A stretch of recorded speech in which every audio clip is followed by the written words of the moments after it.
Hey guys, thanks for joining this R.O.Hammer company's discussion today. I had a great panel of experts regarding outsourcing, including Peter Campisi from Sunrise Credit Services, Laurence Whittam from Impact Global Solutions, and Jason Buzak from Resolv.Global. Talked about all things outsourcing, including how to get your clients comfortable, how to get started with outsourcing, and how to maintain quality and compliance controls through the process. Hope you enjoyed the discussion as much as I did. Thanks. Jason, you want to start us off? Thanks, John. I appreciate you having me. I'm the co-founder of Resolv.Global. We're passionate about helping businesses scale efficiently. We've seen over the years how the right outsourcing strategies can transform businesses, and it's been a lot of fun. Started my career in the collections world, and in the last few years, I've been in the BPO offshore staffing space, and it's been quite the difference and a lot of fun. Met a lot of really good people, a lot of really good companies, a lot of really smart people. And so it's been a blast. Awesome. Thanks for joining. Peter, tell us about your journey. I love your story. Yes. No, thanks, John, for the invite. This is good.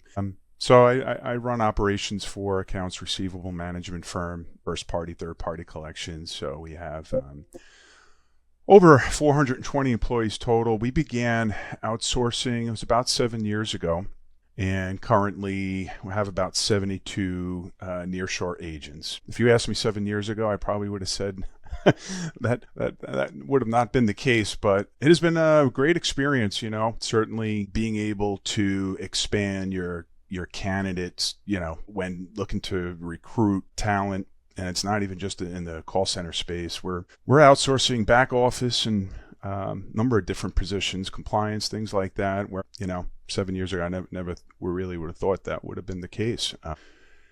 We continue to expand in outsourcing. It certainly has helped us, sir. Yeah, that's great. And I think when you and I had talked about this in the past, you were doing some flying around too to get it all set up. Yes.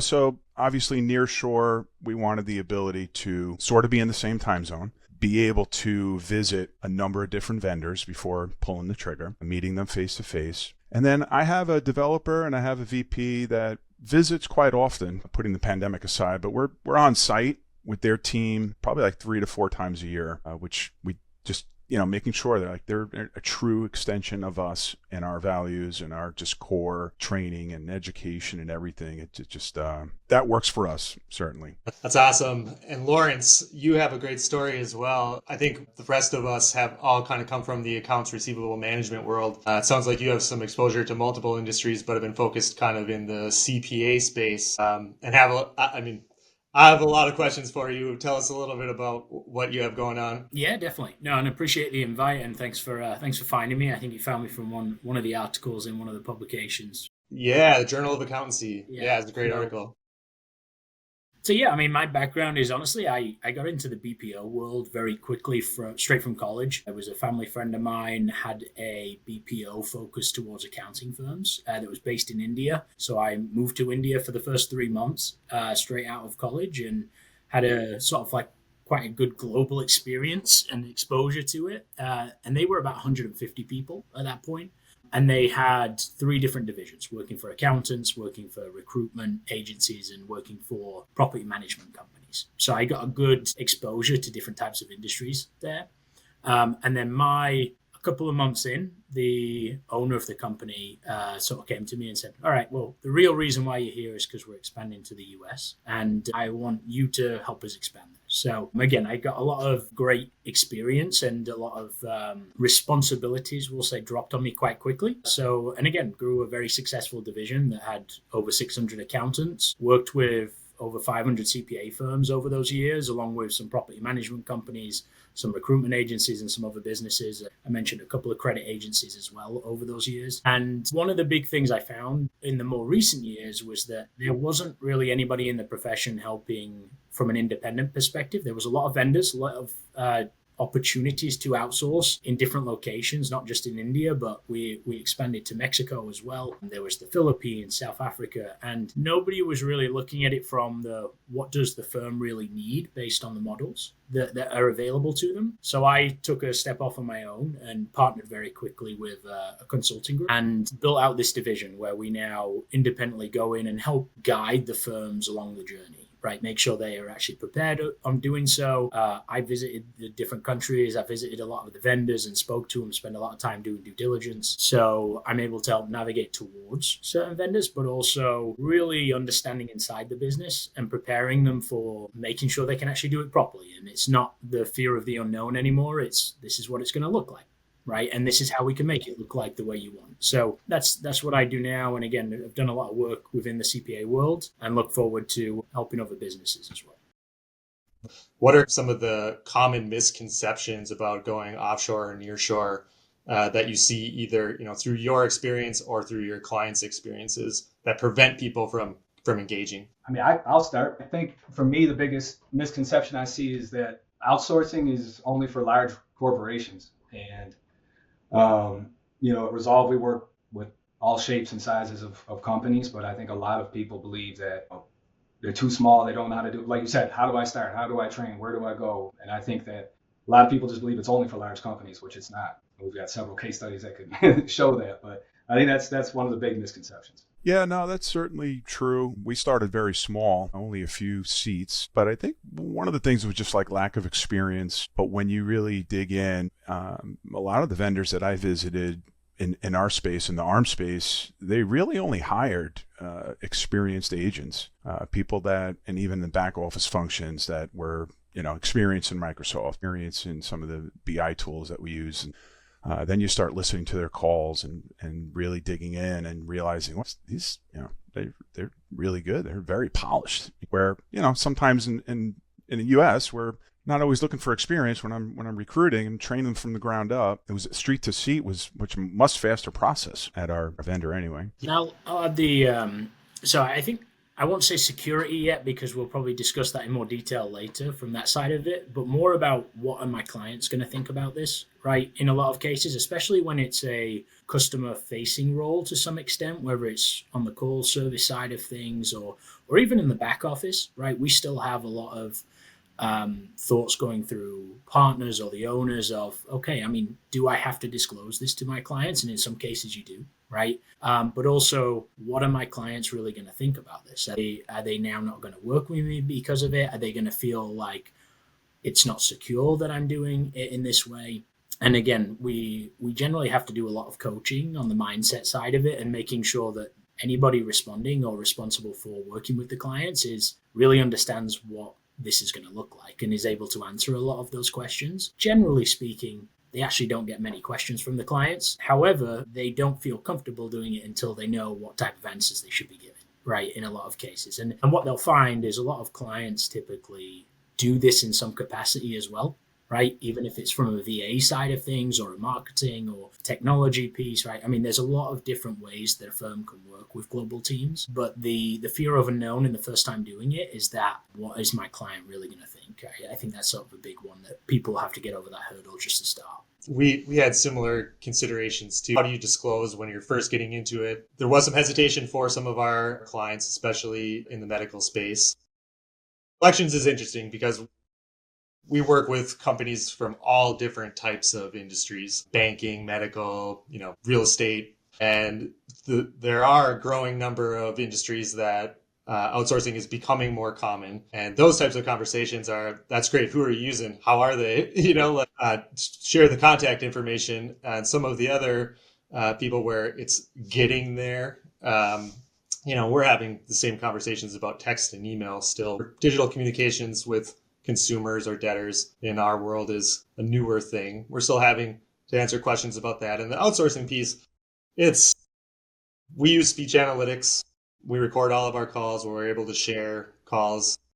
The agents that we're working with are sometimes it's hard to tell, who's the offshore agent and who's the stateside agent. And we get just minimal complaints. The compliance has been great. It's been a really good experience for us. It was hard. Where do you start? That was the biggest thing. So I think for us, we identified a vendor, and then it's like, all right, should we be doing due diligence on multiple vendors? It was difficult, I think, and I've actually seen some of the content that you've put out, Laurence, kind of a roadmap where to start, right? And I think as this becomes more commonplace for more industries, we'll see more people looking for those types of roadmap, and there'll be a clearer path. Jason and Laurence, what are you guys seeing are like the primary challenges for clients of yours that are using your service, or clients, Laurence, that you're consulting? Like, what are they facing? What are the obstacles that you're seeing for them to be successful and get this in place? So, I mean, I would start with communication challenges being probably number one in a lot of cases. And I say that lightly. It's generally not about the communication. Can I understand them? Right. In a lot of cases, but it's, do we have clear expectations set around, are they going to be available on the exact same time zone that we are? Right. Or are they going to be more of a slight overlap of a few hours? And if so, we've got to shift our meetings right to the morning, generally in a lot of cases from the US side, so that we can have productive meetings. But then we have to be prepared to make sure they have the work ready to go overnight, right? Because there's going to be that 5 hours where they have no interaction, right, with us. So especially on the initial stages, making sure that those sort of communication paths are open, and also how to communicate, right, in a sense of, these are different cultures of team members that we're dealing with in a lot of cases, aren't necessarily going to speak up in a team environment in a lot of cases in the first few months, if not first few years of working with you. You need to address a lot of things one-on-one and build a relationship with these team members before they're going to be even willing to step up and give ideas or give feedback themselves of, hey, listen, I've been doing this, but it's not the right way of doing it. In my opinion, can we look at this? That proactivity, they may be thinking about it and have their own thoughts, but they're not necessarily always going to share that, right? So I think the dynamic of being A, virtual, but B, just a different culture needs to be understood internally. And that's where certain standard operating procedures when it comes to the communication lines and slight change in how we do things internally is very important when we're working with these different countries. I like that. I couldn't agree more. That would be what I would say, communication and the culture. I mean, when I started, I took my agency 150 seats in Buffalo, New York to, and the constant attrition and the training and the investment lost on training, to offshoring a couple different locations, and finally found a location that worked for us. But we had a good foundation of 5 to 10, 20, but we couldn't get past that. And we understood, and my operations manager domestically realized there's a cultural gap. We manage differently in the US than they do at the time it was in Colombia. And figuring that out and understanding how do we bridge that gap, I think is the biggest thing, and making them a part of the team. It's hard to build a company culture when I'm in Buffalo and they're in Colombia or South Africa or Kenya or everywhere, and trying to bring them in, and you kind of gotta, we found our way. But I think communication and the culture, understanding the culture is huge. Then you got the standard stuff. I think finding the right partner is huge. Finding a partner that will be flexible, have flexible terms, start with, proof of concept, and allow you to kind of start small. I think, Peter, you said you got to start it small and now look. And I think that's very important. You got somebody that'll be flexible, let you scale up, scale down, and understand everything that goes with that. Yeah, no, it's hit the nail on the head, Jason. That team management, the culture, getting them to understand your company culture here in the States. But that frontline manager and that trainer are critical, because they're your eyes and ears, day in and day out at that site. And that's where we've kind of lucked out. We've had the same frontline managers and trainers that we are in constant communication with daily, starting with our kickoff meetings in the morning, training sessions, when we do, calibrations with the agents. It's, I have one person dedicated here in the US. Their only job is to manage the offshore agents. We currently have offshore people in India and in the Philippines, and they're in different departments. We have collection agents and administrative functions, and we do have a dedicated person that manages the group of agents like Peter does. But if we're trying to offload 1 to 2 functions in one department, how do smaller shops set it up? For us, when those situations come up, the first set of hires and understanding the scope of the project and where they want to start and where they want to go, we really focus on finding basically somebody with management experience and bringing them in. And they become, if that's their first hire, they start to understand everything from the beginning. So as the project grows, they had that person identified right from the get-go, and they worked one-on-one with somebody from the team. We'll step in, and sometimes we're a little too involved. We like to have meetings with our clients and completely understand. We try to get weekly. That's not possible, understood. But we start to understand their company, their culture. But for us, it would be the first hire. hiring somebody with the intent to let that person grow with the project and ultimately lead and run that project for them. Yeah, and I would say as well with especially smaller agencies and firms, I mean, it's generally easier going on a staffing route, right? So hiring a dedicated person because then you can really interact and you're typically more used to it, right? From a hiring perspective, you're used to not necessarily segmenting standard operating procedures and duties and saying like, let's look at this from a product perspective now, right? So this is where that shift sometimes is quite difficult. However, a lot of BPOs, like as they grow, they may offer different models that you can utilize. So you may be able to work on an hourly model or work on a packaged approach, right? Where you don't necessarily need to have a dedicated employee. You may have a manager, right? And that is responsible for you and you're interacting with somebody more senior. However, they will then manage your projects internally, right? So you may not know the exact person that's working on it. You may be able to ask them and then some of them are willing to share. Some of them are not willing to share in a lot of cases, right? But you don't have to worry about that function in those types of scenarios, right? It's more that manager is going to be responsible for the product, right? But you've got to make sure you have strong controls and metrics in place then, right? Because you need to make sure that that deliverable is going to be the same from the first product to the second product. And that means if it's done by two separate people, there needs to be a review process in place, which is controlled, right? Before it comes back to you in a lot of cases. So there are lots of different models out there, and that's where there are ways to dip your toe in the water in a lot more of a strategic and soft fashion where you don't necessarily have to hire a full-time person, but it just depends on the vendor and the firm in a lot of cases, right? I would also say that you have to be careful with that too, as a lot of vendors sometimes like to say yes to a lot of things and say, because they do have the talent, but we need to check that they are used to working in that model as well. Right, because if they're not, then it's new to them and you're probably going to go through the same hiccups, right? Whereas a vendor that's already gone through that project-based model will be able to advise you and guide you along it a little bit better in a lot of cases. So there's lots of models out there you can use, and it's what's going to work best for you as a firm and how does that fit in? Okay. Yeah, that's good advice. I think for us, there was maybe a bit of an imaginary hurdle too, where just because we didn't have the exposure to it, that it was maybe a little scarier than it really needed to be. Once we made the leap, it's been an extremely positive experience. The more we looked into it, the more we realized that it was going to be a positive. I think looking back, we probably could have done a little bit better being prepared. And I think I've heard you, Laurence, talk about kind of doing a readiness assessment. Can you just talk a little bit about what that looks like? And then I'd be interested to hear, Peter, what kind of you did in preparation to make that leap, and Jason, what your thoughts are too.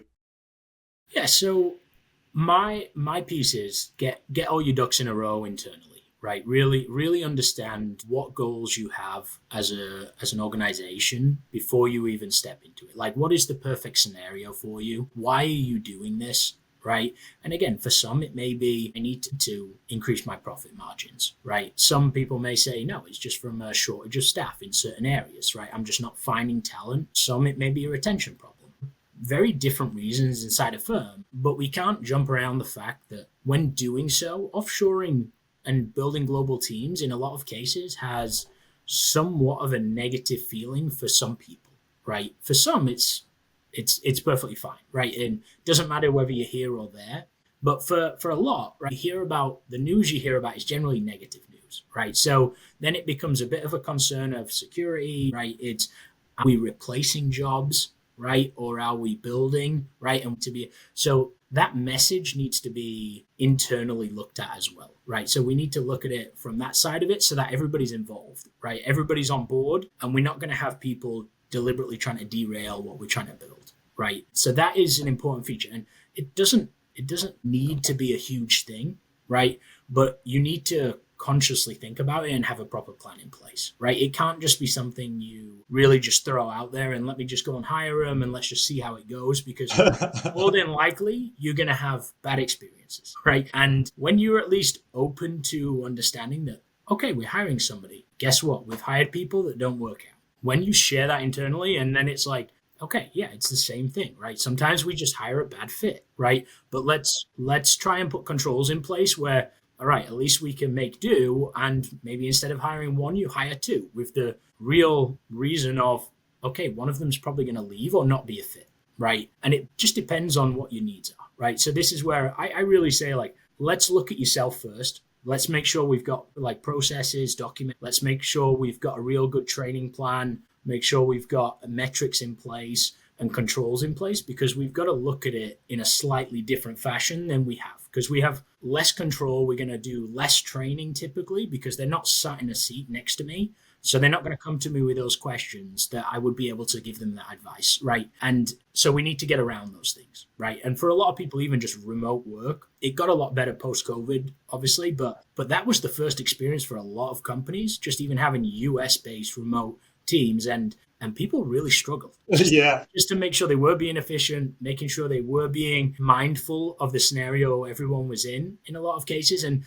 realized, okay, we do need to get better at onboarding, right? We really rely too heavily on them being in our office and us doing it a certain way that we can get around, compared to building out a proper process that works, right? So I would say that is just looking at yourself, looking at those goals. What should we focus on first before we even start, even going the route of talking to vendors, right? Because that's going to eliminate the amount of vendors you have to talk to, right? Because I see some firms that went that route and they maybe had 10 to 15 conversations with different vendors, and a lot of them sound similar. A lot of them will say, yes, we can do that. And it becomes like, but how do I differentiate realistically, right? And it comes down to a relationship, right? Rather than, is the partner really capable of what we actually need them to do, as well as a relationship piece. So that's sort of where I would start.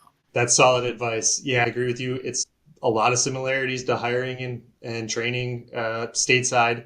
And I think you get better at it. Like, we learned pretty quickly that there are like some language or lingo, like industry specific terms that we take for granted. And when you're trying to train somebody in a remote setting, now from the start, we say, here's what this means. Here's what this means. You understand. And it cuts off. You get better at it, I think. Laurence hit a lot of very, very good points.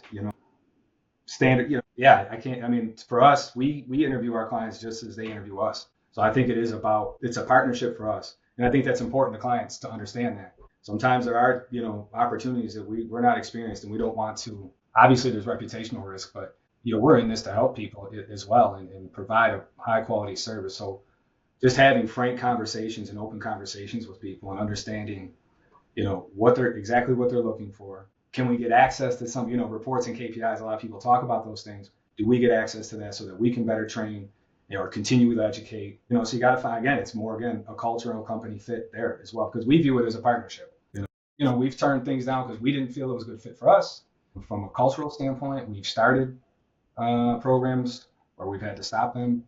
We thought it was a culture fit, and then it ended up not being one. And then, to your point, once everybody starts to get used, and then, for us too, we talk to the agents, because a lot of times agents aren't comfortable. And I think somebody brought it up earlier. You're not comfortable with telling your boss, in the US, in your remote location, something that they see that could be fixed or improved. So we talk to the agents a lot, and then we provide that feedback to our client to make sure that they understand, we're talking to everybody. And I think it's just communication culture.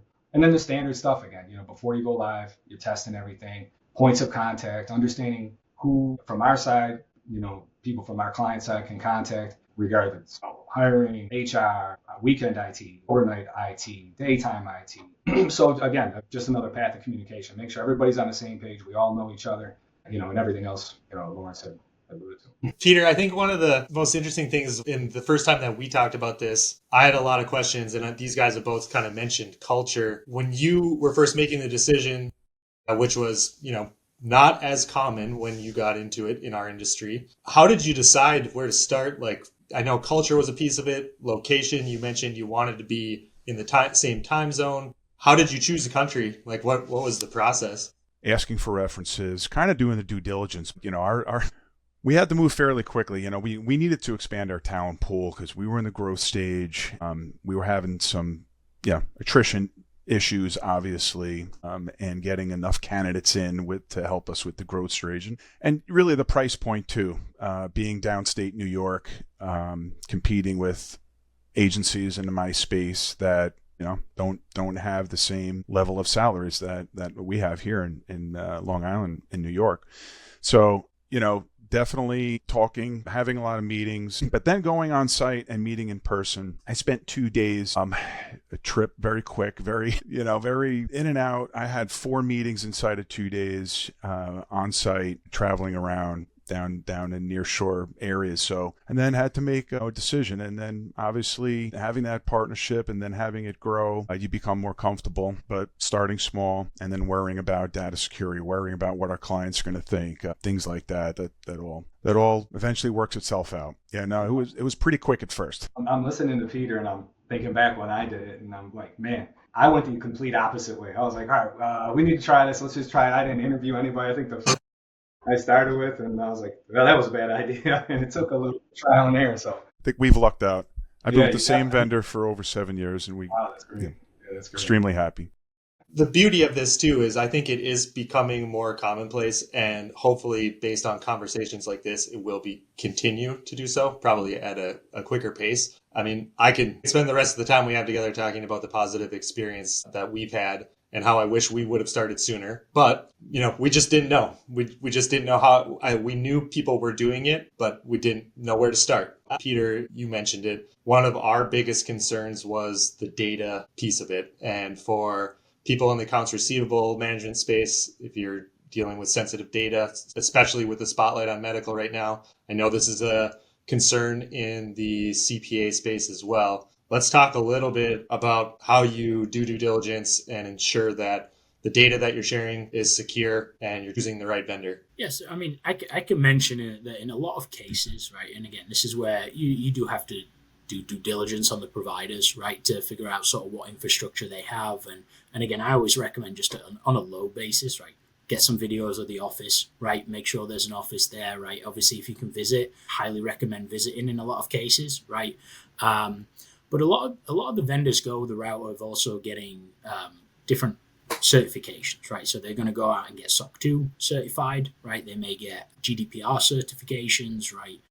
There's also HIPAA from that perspective as well. So you will find some providers like have HIPAA compliance. Now, one thing I would say that it is important to, if you can get their actually SOC report, HIPAA report and stuff like that, make sure you validate what is in there, right? And again, I think generally those documents are pretty overwhelming, but the important piece is that you can separate your network and get it HIPAA compliant in a certain portion of computers. Okay, these are the computers that I'm going to get HIPAA compliance in. So generally it doesn't span across the whole organization, right, in a lot of cases. So that's where just if you do have those compliance concerns and you need certain things in place, that you make sure that falls within that scope, right, when that is happening. But also just in the development of how really we've worked with firms and like the development of hosting workstations, AWS, and things like that. Like a lot of the times we're not doing it the same way as we used to. We used to generally do like an FTP portal, or we were doing like remote desktop connections in. Now you're really working in your network in a lot of cases, where I would just advise making sure that you're actually putting restrictions on there, right? And that comes down to both from a user perspective, but also from a software perspective, right? So I know like in the CPA world, like we have a very strong regulation, 7216, for individual tax returns, where even if you have somebody in your system, right, and has access to any of those individual returns, if they haven't signed off on the compliance, right, they can't have access to the ones that have not signed, right? And a lot of tax softwares don't make it easy to separate that data, right? And a lot of firms just haven't gone that route because they had to do it at the beginning. Now they have to go through years and years and years of archived information to segregate it. That was a big process, right? So that's just that element of it. So the more you can lock down, give them access to the only things that they need access to, it's gonna, and bring them into your network is better because now you control the environment. Right. Yes, they having their layers of antivirus, anti-malware is great, but really having them enter your system as well will be a lot safer because now you can control your environment, right, from that perspective. And you can separate things in the way that you want them, right? So comfortability should be better, whereas before it was, again, here's a system in the corner, access this system, right, and they sort of get full roam access in a lot of cases, or just access to one drive. right? But it's got a lot easier from that perspective, in my opinion. That's great. Yeah, definitely in the technology space, we use a dedicated, I actually use a separate internet service provider and a dedicated pipe for my BPO team with, like you said, Laurence, that has restrictions, right? My agents don't have access to email. Obviously, a few of my admin FTEs do, but again, their machines are restricted. You got to lock it down. You can't afford.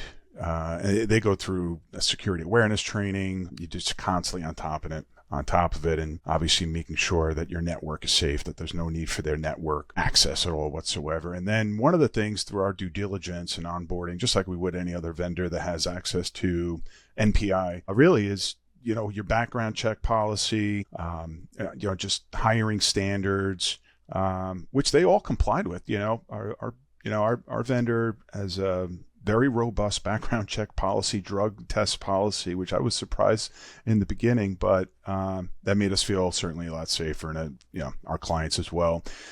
Being on site, I just want to share a quick story, John. I was trying to convince another telecom client of mine to give the green light on using nearshore. And they said, well, can we do a virtual tour of the facility? And Laurence mentioned cameras and everything. I said, sure, we're going to do that. So the operations manager, I set it up, set up this virtual meeting, and it was a virtual walkthrough of the call center that we use. Went through the process, showed them the badge key access, showed them the exit sign, showed them the comm room, the access, the cameras that are there, the separation from the agents. And it really went off without a hitch. It was really great. So I recommend anyone, if they have a fear, they want to see, right? The whole thing is that, well, we're thousands of miles away. Like, you want to see it? Let's see it. We have the technology to show you. So I thought that was good to share. It certainly convinced them, that's for sure. We've done a few of those. Those are very easy and a lot easier on the travel budget as well. Exactly. We enjoy those. Right. Yeah. That's not to say I haven't met some clients down in my centers down there, but the virtual is a lot cheaper. I would kind of share the same sentiment. For the most part, the providers we've worked with too are willing to accommodate. They value our relationship. We're partners. I think you touched on that, Jason. We've also used some products like Collaboration Room AI, which is, I guess, for the easiest description would be it's a constant video feed of the agent. And if they raise a cell phone, everything blacks out. The third party, if you have an admin person who's working from home, say, and not in a call center, if a third party enters the screen, everything blacks out. So there's those types of tools have been helpful for trying to explain to our clients the value in this and the security measures. I think that it's achievable, and I think it's getting better too. There's enough vendors out there that are SOC certified, have the controls in place, and they're readily available. Solid stuff, guys. I think kind of in closing, it would be really great if each of you could just kind of give a quick, just brief description. Go back and you have a company, you want to get engaged in offshore or nearshore or just outsourcing in general to meet some of your needs. And for the profitability aspects, you don't know where to start. What's the best place to do it? Where do you start? For me, it would be just like anything else, right? You just got to do your research. Word of mouth would be great. Industry word of mouth. Opening up the phone, hitting your contacts up and asking, do you know anything about it? Anybody that knows anybody that's outsourcing. And I think just in this conversation here, you've got Peter had a completely different route of doing it than I did. And I think maybe I like Peter's idea much better, but maybe mine, I learned some things along the way. There's so much information out there now about everything. I like to talk to people and get an understanding of, the goods, the bad, mistakes they made, and then podcasts like this and, industry forums, and just best educate yourself, conferences. And, I look at it as when I first started, I said, man, I see all these huge companies do it. It must make sense. These companies are ultra successful. So how do we do it? And you just find a way. I would just talk to people I know within my industry, my peers, and figure out what they're doing. And if they don't know it, point me to somebody that does and is willing to have a conversation, an open and honest conversation. Yeah, no, I agree. I spoke with a number of peers of mine and a lot of those references that I've gathered, and really asked them, and what's the cost savings? What's the oversight? What are the challenges? What are some of the hurdles? I think now versus 7+ years ago that I started, more and more of my different client business sectors, right, are understanding and gathering that. And I agree, certainly the pandemic helped, certainly, and the technology that we have now certainly can help. Their worries of just, supervision, right? Supervision, performance. I have a dashboard of my cloud-based dialer open. I know every agent, any country, what they're doing, if they're out of their seat, what their handle time is, So no, that's pretty much it. Yeah, and I would say high level, right? Look internally, right? Have a bit of a planning session, right? Strategically, like why do you want to do this, right? Ideal world, what is this going to look like for you right now? Like if you were to implement now, to 1 year down the line, to 3 years down the line, right? Put together the high level what you would like it to look like, and then same thing. You can either go, if you know some of the vendors in the space. Generally, in a lot of the industry conferences, you will probably have vendors that are there at those. Talk to peers, right? Talk to some peers that you know that are doing it, and talk to them about your plan, right? And your reason for doing it. Does this make sense? Does this align with why and what they are doing currently? But I would say I would do that homework first, right? Is to really sort of just look at it high level, what you really want to do it for, and put a plan in place high level, just so that you can have a strategic conversation. Otherwise, you're typically going to go in there. And again, the vendor themselves, like I said, they work in different ways with different partners, right? So you should be looking at them as a partner, bringing them in, getting their advice, but not necessarily having them make the decision for you as to the direction you should go as a firm, right? You should have an overall vision and bring them in to get their advice. And they may say, it's not going to work with us in this fashion, or this piece of the plan won't work like this for whatever reason, right? But now you can actually get some like real guidance, right, from the vendors. And I think that's very important to listen to them, right? Because it's not that you need to go to an independent consultant like myself. You can go and talk to the vendors for it. And they generally, people like Jason and others, are very willing to have that conversation and talk to you in a very transparent way. But if you go in just with nothing, right, then it's very difficult for them to also say this is the best way, because it's not necessarily the best way for you, right? I feel like I talk about this quite a bit too. Anytime that we're looking on, taking on a new vendor, I'm making calls. You have to, and probably even more so, like setting aside the vendor piece of it. If we have a problem, like an issue, or and we need to find solutions, I have a talented group of people around me, but I can make 3 phone calls and talk to people who are in the same industry, who I guarantee have been through the same problem. They're like, here's what we did, and it saves time, money, and you get a new perspective. It's so important. So I don't know why you would go any other route on the outsourcing piece either. That's just solid advice. I want to thank you guys for taking the time today. Pleasure getting the group together. We may have to do this again. I think there's probably quite a bit else we could talk on. As Laurence mentioned, I highly recommend anyone watching this. There'll be links on the show page, how you can get in touch with Peter, Jason, and Laurence. Find them on LinkedIn. If you have any additional questions, feel free to reach out to me as well. And we look forward to seeing you again in the future. And thanks, guys.